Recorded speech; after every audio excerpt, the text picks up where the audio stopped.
Half a dozen outdoor labels dominate every retail rack across Britain. Most merchandise currently offered has never witnessed a single mountain summit. A symbol across your chest, some emblem upon the shoulder, an origin story dating from 1966, leased out by some parent group which has never stood above sea level. This remains the item you are purchasing. That waterproofing represents a statistic. Said fill capacity is a digit. That badge is neither element, yet it stays the sole aspect of your price tag climbing faster than the equipment contained within. Enter any local outdoor store presently, and those companies fighting for your capital are largely the same cluster of giants, sporting varied icons, collectively vending nearly identical lifestyle-grade textiles at wildly divergent costs. 6 labels to stop buying throughout 2026, 3 which truly retain their compensation. By the conclusion hereof, those insignias cease deceiving you, and your next visit to a shop clutching a famous brand, you will inspect that tag instead. Number 1. The North Face. Recognition where deserved initially, because the ancestry here feels genuine. The North Face launched during 1968, equipping actual mountaineers. Throughout decades, that peak-shaped symbol signified something verified upon a real mountain. Observe where it resides presently. The North Face is held by VF Corporation, the same parent firm which also manages Timberland, Vans, Dickies, plus Smart Wool. One financial statement, one boardroom, a closet filled with unrelated trademarks. VF Corporation also reported substantial deficits across recent fiscal periods, which places immense pressure on every label underneath that banner to deliver through volume rather than via technical integrity. Most merchandise exiting those shelves during 2026 is not expedition apparel. It remains the puffy coat during school runs, that hoodie staying inside cafes. The 1996 Retro Nups.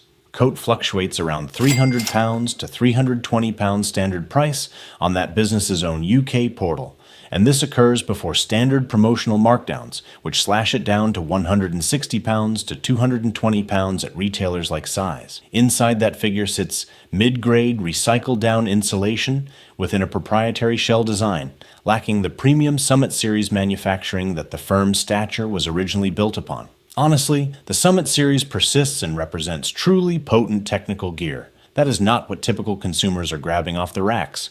Most are paying an expedition-grade premium for outerwear that encounters bus stops or school gates, never a base camp. Number 2. Canada Goose. Here exists the blunt version, and there is zero requirement to sugarcoat it. You are buying that arm patch. A Canada Goose expedition. Parker retails at £1,550 on the business's own UK site. Plus, the lineup runs well beyond that for select colorways, with those Macmillan and Langford Parkers resting at £1,750 and £1,325 respectively. Much of that catalog, including that specific expedition Parker, is manufactured using 625 fill power down. That is a decent figure, not an elite standard. Insulation capacity measures loft, which acts as a direct indicator regarding warmth per gram. Therefore, it is the one metric that actually reveals what you are purchasing despite the marketing surrounding it. Patagonia vends a coat stuffed with 800 fill power down, a significantly warmer figure, gram for £230. This implies one full Patagonia parka costs roughly 7 times less than one Canada Goose parka, while carrying a superior insulation rating on its unique label. Canada Goose emerged as a prestige marker during the previous decade, particularly once it began appearing upon celebrities at film festivals, plus on metropolitan boulevards rather than at research centers. Plus, status symbols get priced via perception, not via performance. The corporation does support its coats with a guarantee, and the construction quality on those better parkers remains genuinely robust. None of that justifies a 4-figure price tag resting upon a 625 fill power metric. Rip that circular shoulder badge away and value the down on its unique merits, and the cost stops, appearing logical almost immediately. Number 3. Monantlair. Inquire about the question the label would prefer you never asked. What exactly makes a short puffer jacket cost £1,400?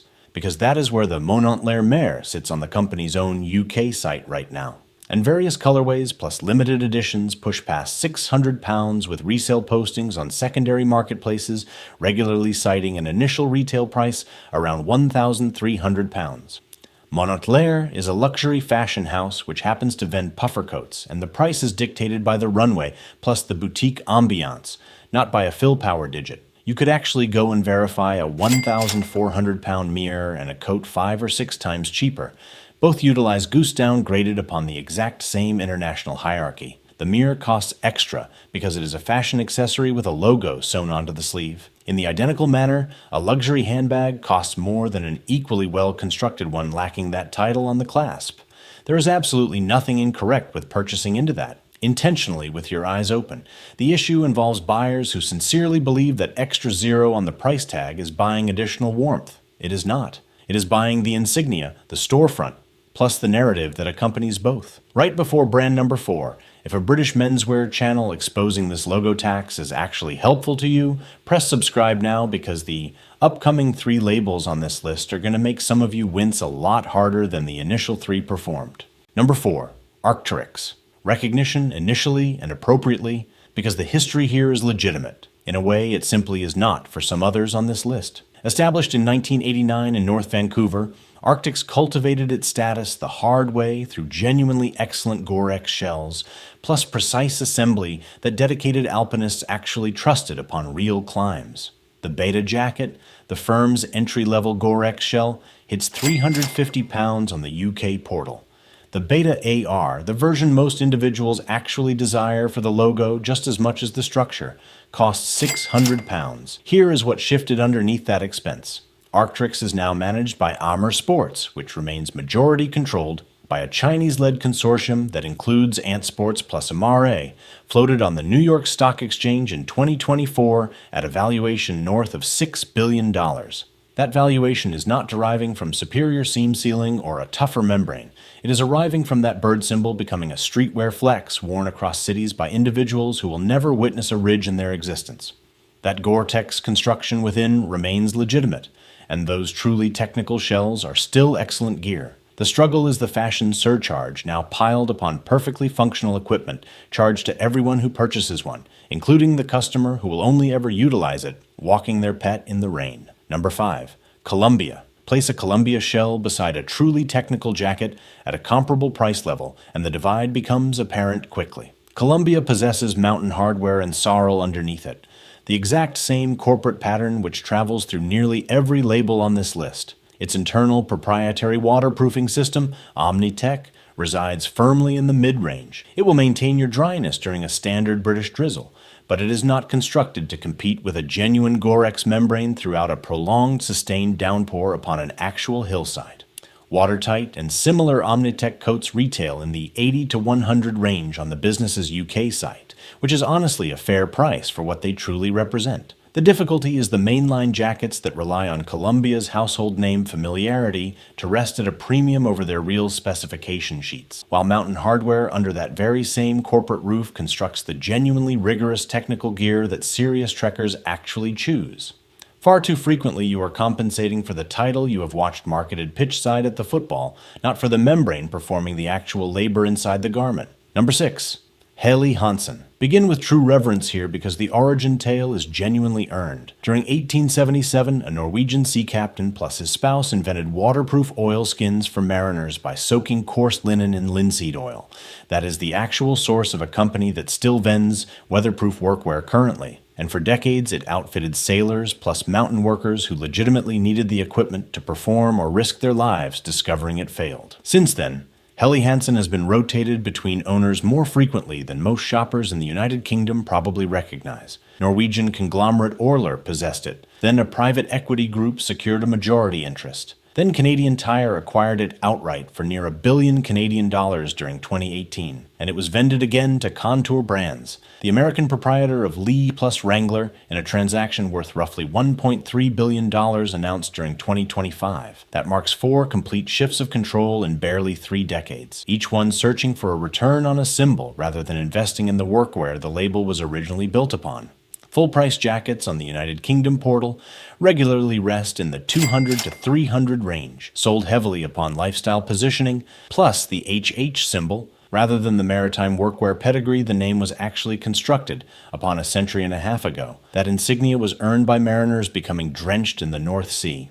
What you're often purchasing today is a private equity transaction with a symbol from 1877 stitched onto the sleeve of a jacket that has never been near a fishing vessel. So, here exists the cycle running through all 6 of these. A legitimate founding history. Decades of authentic, technical credibility earned the hard way by individuals who genuinely required the equipment to operate, often in conditions that would end them if the gear failed. Then a sale to a giant conglomerate or a private equity fund, almost always followed within several years by a noticeable transition away from the technical flagship catalog plus toward lifestyle volume. Because lifestyle volume is what actually moves inventory at scale. Then a cost constructed increasingly upon the name plus the narrative rather than upon the spec sheet inside the garment. 6 entirely different labels founded across 6 different decades on 3 different continents. The exact same playbook operating beneath every single one of them. That is not a coincidence. That is merely what happens to a legacy label once a holding corporation concludes the insignia is worth more than the equipment. But proper gear never departed, and it never ceased existing. Here exist 3 labels that still earn every pound they request. First, Patagonia. The founder relinquished the company during 2022, reorganizing the entire operation so that profits not reinvested back into operations proceed directly to fighting the ecological crisis, with the planet itself effectively serving as the shareholder. That is not a marketing catchphrase, painted over a standard holding business. It actually altered who Patagonia answers to, and it manifests directly in how the equipment is assembled plus backed. Every Patagonia product arrives with an ironclad warranty, meaning the firm will mend or exchange it if it fails to perform as promised, and that Wornwear initiative actively restores plus resells older gear to retain it out of landfills instead of pushing a brand new model onto you every single season. The men's down sweater runs 230 pounds on Patagonia's own UK site. Filled with 800 fill power, responsible down standard certified insulation inside a shell constructed from 100% recycled nylon made from reclaimed fishing nets. That is the identical elite insulation number. Canada Goose does not utilize anywhere in its primary collection, at roughly 1/7 of the expense of that expedition parker, from a firm which will mend your coat for free rather than sell you next year's shade the moment this one becomes unfashionable. Second, Rab. Established in Sheffield during 1981 by a professional climber who started out crafting sleeping bags plus jackets in his personal home before the enterprise expanded. RAB is still headquartered in the city presently and owned by Equip Outdoor Technologies, an employee-owned business model rather than a fashion conglomerate chasing an insignia premium. The Microlight Alpine coat, one of the firm's legitimate top sellers, utilizes around 700 fill power recycled hydrophobic insulation inside a Pertex quantum outer layer and typically vends for somewhere between $140 and $180 depending on the vendor. That is a genuinely technical mountaineering jacket designed plus verified by the individuals who actually ascend in British plus Alpine environments. Sold for a fraction of the cost of those logo labels earlier on this list with no sleeve insignia anywhere, performing the talking for it. Rab also operates its own restoration service for older gear rather than merely directing customers toward this year's substitute model. Third, Alpkit, a British firm out of Hather Siege in the Peak District. Sold directly to shoppers with no department store or boutique markup, resting in between the workshop plus your front entryway. Alpkit is a certified B Corporation. Operates free in-store restoration stations across its shops for minor repairs to older kits, and its H halogen jacket utilizes 800 fill power for a suggested retail price of around £210, regularly marked down well beneath that directly from the brand's own webpage. That is the identical elite insulation digit resting inside the 1,550 Canada Goose Parker, built by a business which spends its capital designing its own textiles with technical mills rather than buying a famous title off the shelf and charging accordingly. You have probably never witnessed an Alpkit advertisement on the side of a bus. That is exactly why the cost has remained honest while those conglomerate labels climbed year after year without the equipment inside the coat actually improving to match. So, here is the entire concept in one breath. The element worth actually remembering the next time you are standing in a store with a coat in your hands. Inspect the fill power before you verify the symbol because 800 beats 625 every single instance, regardless of what emblem happens to be stitched onto the sleeve. Verify who actually manages the label because a founding date from 1877 or 1968 tells you absolutely nothing regarding who is establishing the price upon the coat in front of you today. It merely reveals who earned the reputation in the first place. And verify the warranty that accompanies it, because a business willing to restore what it vends genuinely trusts its own assembly, while a business relying upon a status patch to perform the vending usually does not need to, because the insignia is already conducting the persuading for them. A 550-pound Parker and a 230-pound jacket can utilize the exact same Phil Power figure side by side on the same tag. One costs nearly 7 times more than the other. The down inside does not comprehend the difference between the pair. Only your bank account does. The conglomerates counted upon you never inspecting the tag. Now you have. If this prevented you from paying for a shoulder patch you never required, click like and subscribe right now, because there exists a complete analysis of those everyday apparel labels quietly robbing UK shoppers blind linked below. And the next installment in this series is just as brutal as this one performed.